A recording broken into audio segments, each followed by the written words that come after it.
Hello विवार की हिंदू पौराणिक ग्रंथों में हमें 4 युगों का वर्णन मिलता है, जिसमें सबसे पहले सतयुग है, जिसमें अच्छे और बुरी शक्तियां दोनों अलग अलग लोक में रहती है, जिसे हम देवताओं और असुरों भी कहते हैं। फिर आया त्रेता युग, जिसमें अच्छी और बुरी शक्तियां एक साथ एक ही लोक में रहती थी, जैसे कि रामचंद्र जी और रावण। फिर आया द्वापर युग, जिसमें अच्छी और बुरी शक्तियां एक ही परिवार में रहती हैं, जैसे कि पांडव और कौरव। फिर गायक कल्लू, जिसमें अच्छाई और बुराई एक ही इंसान में रहती है, जो कि आज का युग चल रहा है। आज मैं आपको द्वापर युग की उस महान गाथा के बारे में बताऊंगा जिस पर यह द्वापर युग आधारित है, जिसे हम महाभारत भी कहते हैं। महाभारत जैसे महान युद्ध से हमें श्री कृष्ण का अमूल्य ज्ञान गीता ज्ञान भी मिला था, कि यह वह ज्ञान था जिसे श्री कृष्ण अर्जुन को दिया था। यह गीता ज्ञान जिसने लाखों लोगों की जिंदगी बदल कर रख दी है,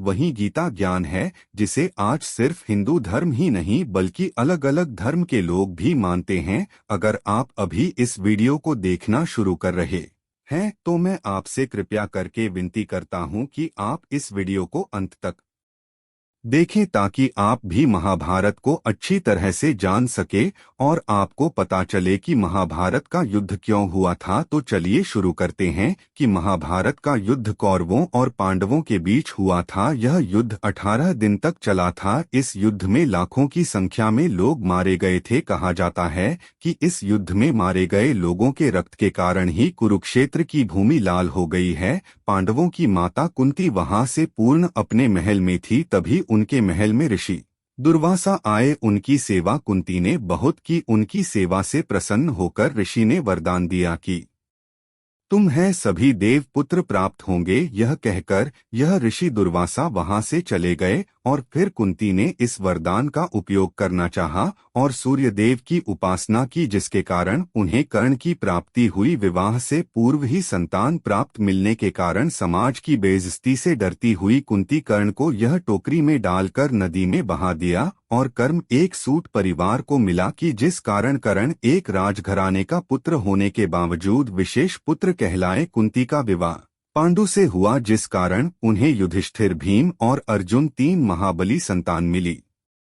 और पांडु की दूसरी पत्नी मात्री से उन्हें नकुल और सहदेव की प्राप्ति हुई। मांडू के छोटे भाई धृतराष्ट्र का विवाह गांधार से हुआ और व्यास जी के कारण उन्हें 100 पुत्र प्राप्त हुए थे।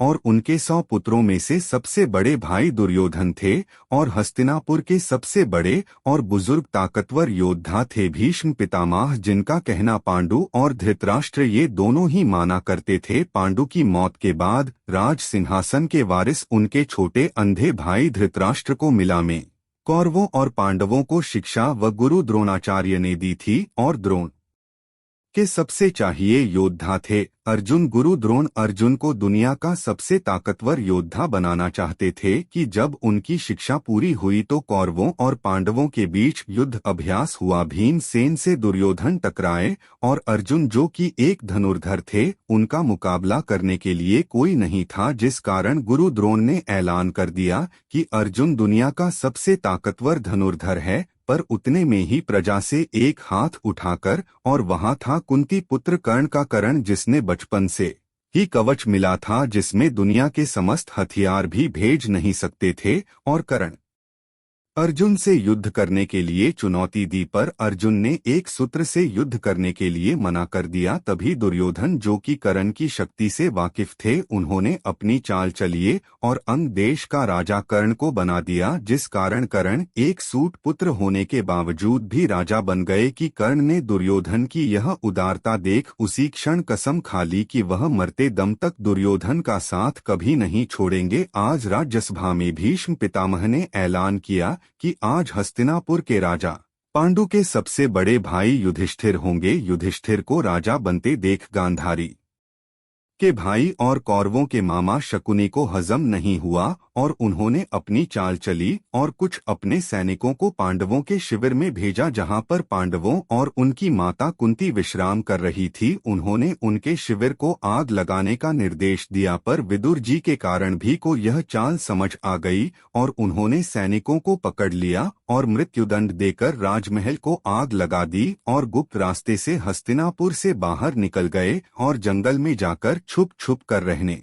लगे। जंगल में भीमसेन का विवाह एक राक्षसी हिडिंबा से हुआ था, जिस कारण उन्हें गठित खर्च नाम भी संतान प्राप्त हुई। अगले दिन भर योधन हस्तिनापुर में अलार्म कर दिया कि पांडा तुम्हारे गई हैं और आज से हस्तिनापुर का युवराज दुर्योधन है। कि इस बात को 5 साल बीत गए और इसी बीच राजा द्रुपद ने अपनी बेटी द्रौपदी का स्वयंवर रचाया, जिसमें दुर्योधन असफल हुए, जिस कारण उनका मजाक बना। और उसी समय नंबर में पांडव, जो कि जंगल में छुप छुप कर रहे थे, वह सबके सामने आए और मछली की आंख बंद कर दे रोकती से विवाह रचा लिया और द्रौपदी से पांडवों को 5 पुत्र की प्राप्ति हुई। जब सबको पता चला कि पांडव पुत्र जिंदा है तो वह हस्तिनापुर वापस गए और अपना राजसिंहासन मांगने लगे। भीष्म पितामह ने धृतराष्ट्र से सलाह की कि वह राजसिंहासन को बराबर बराबर कौरवों और पांडवों के बीच बांट दे ताकि उन दोनों में लड़ाई ना हो। शकुनी मामा ने वहां भी चाल चलिए और बंजर जमीन जो कि हांडी प्रस्तुत की थी वह पांडवों को दे दी और हस्तिनापुर पर आप राज करने लगे। पर पांडवों ने इंद्रदेव की तपस्या की और विश्वकर्मा जी की मदद से बंजर जमीन को उपजाऊ बना दिया और वहां अपना महल बनाकर वहां रहने लगे हैं। और फिर उन्होंने खांडवप्रस्थ का नाम इंद्रप्रस्थ कर दिया। दुर्योधन को जब इस बात का पता चला तो वह इंद्रप्रस्थ को देखने गए, जहां द्रौपदी ने उनकी अंधे का पुत्र अंधा कहकर बेइज्जती की थे, जिस कारण उन्हें बहुत गुस्सा आया। विरोध के बदले की आग तो तब फैली जब कृष्ण ने अपनी बहन सुभद्रा का विवाह दुर्योधन की जगह अर्जुन से करा दिया। अर्जुन और सुभद्रा के मेल से अभिमन्यु नाम के संतान पैदा हुई है जिसका लालन पोषण कृष्ण ने किया और उन्हें युद्ध कला भी श्री कृष्ण नहीं सिखाई। दुर्योधन पांडवों को द्रौपदी से बदला लेना चाहते थे, जिस कारण शकुनी मामा और दुर्योधन ने युधिष्ठिर समेत पांडवों को जुआ खेलने के लिए बुलाया। जुए में कौरव जीत गए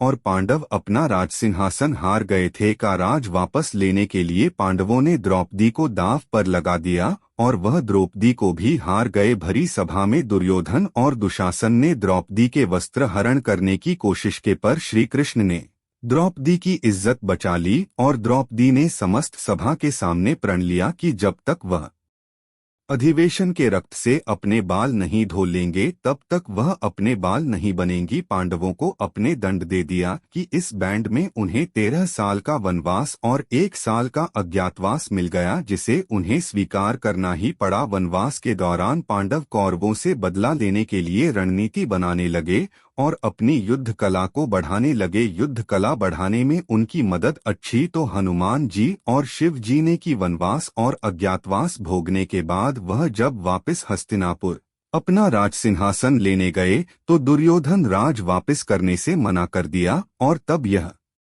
पांडवों के दूध श्री कृष्ण ने युद्ध का ऐलान कर दिया कि समस्त हस्तिनापुर 2 गुटों में बंट गया। एक पांडु पुत्र के गुण था और दूसरा कौरवों का गुण था। पांडवों के साथ कई राजा थे जिनकी मदद पांडवों के पिता पांडवों ने की थी और कौरवों के साथ भीष्म पितामह, गुरु द्रोणाचार्य, अंगराज, कर्ण और अश्वत्थामा जैसे महाबली योद्धा थे। युद्ध के पहले दिन कौरवों के सेनापति भीष्म पितामह ना को निर्देश दे रहे थे और दूसरी ओर अर्जुन कहीं हुए थे, थोड़े से बचे थे। कृष्ण के पूछने पर उन्होंने जवाब दिया कि उनके सामने खड़े दुश्मन उनके दुश्मन नहीं है बल्कि उन्हीं के ही भाई और सगे संबंधी है। वह उनके खिलाफ हथियार कैसे उठा सकते हैं। तब श्री कृष्ण ने उनका नेतृत्व किया। उन्होंने अपने विकराल रूप के दर्शन करवाए थे कि उन्हें वह ज्ञान दिया जिसे आज हम गीता ज्ञान के नाम से जानते हैं। वही गीता ज्ञान जो अर्जुन के पास था और कौरवों के पास नहीं था, जिस कारण कौरवों की हार हुई और पांडु की जीत। क्या आप जानना चाहते हैं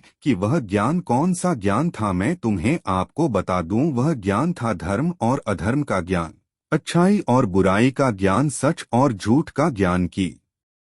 गीता ज्ञान प्राप्त कर अर्जुन ने शस्त्र उठाए और युद्ध शुरू हो गया। 18 दिन तक चले इस घमासान युद्ध के 9 दिन बीत गए थे, पर कुछ खास हासिल नहीं हुआ था। जो हुआ था वह कई सैनिकों की मौत हुई थी। युद्ध के 10वें दिन भीष्म पितामह को शिखंडी और पांडवों ने मिलकर मृत्यु के मोड़ पर लिटा दिया, मतलब उन्हें शिष्य पर लिटा दिया, उनकी छाती को तीरों से भेज दिया। एक बार में दिन कौरवों ने घटोत्कच को मारकर भीष्म पितामह की मौत का बदला लिया। तेल में दिन अर्जुन और सुभद्रा के पुत्र अभिमन्यु के मृत्योपरांत हुई और मृत्यु प्राप्त करते करते भी अभिमन्यु अपना नाम एक महाबली योद्धा में दर्ज कराकर अभिमन्यु की मौत का बदला लेने के लिए अर्जुन ने 14वें दिन चक्र भारत को मृत्यु दंड दिया। युद्ध के 15वें दिन गुरु द्रोणाचार्य को मृत्यु प्राप्त हुई। 100वें दिन भीम ने द्रौपदी का प्रण पूरा करने के लिए दुशासन को मारा और उसकी छाती के रक्त से द्रौपदी के बाल धोए थे।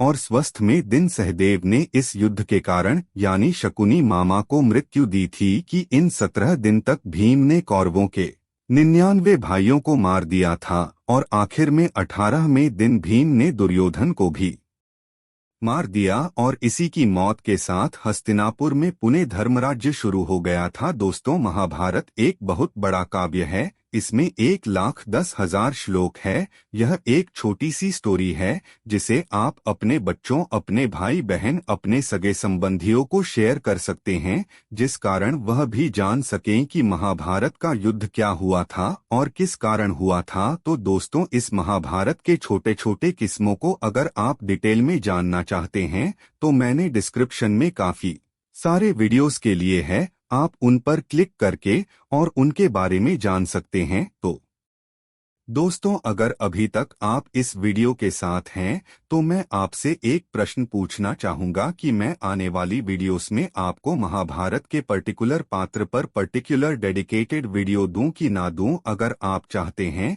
कि वह वीडियो में बनाऊं तो आप कमेंट में जिया स्टूड लेकर। तो आज का वीडियो यहीं तक था। अगर आपको वीडियो का थोड़ा सा भी पाठ पसंद आया है तो इस चैनल को सब्सक्राइब करें ताकि आप ऐसे इंटरेस्टिंग वीडियोस रोज दे सकें। तो मैं मिलूंगा आपको अपने किसी और वीडियो में, तब तक के लिए जय श्री कृष्णा।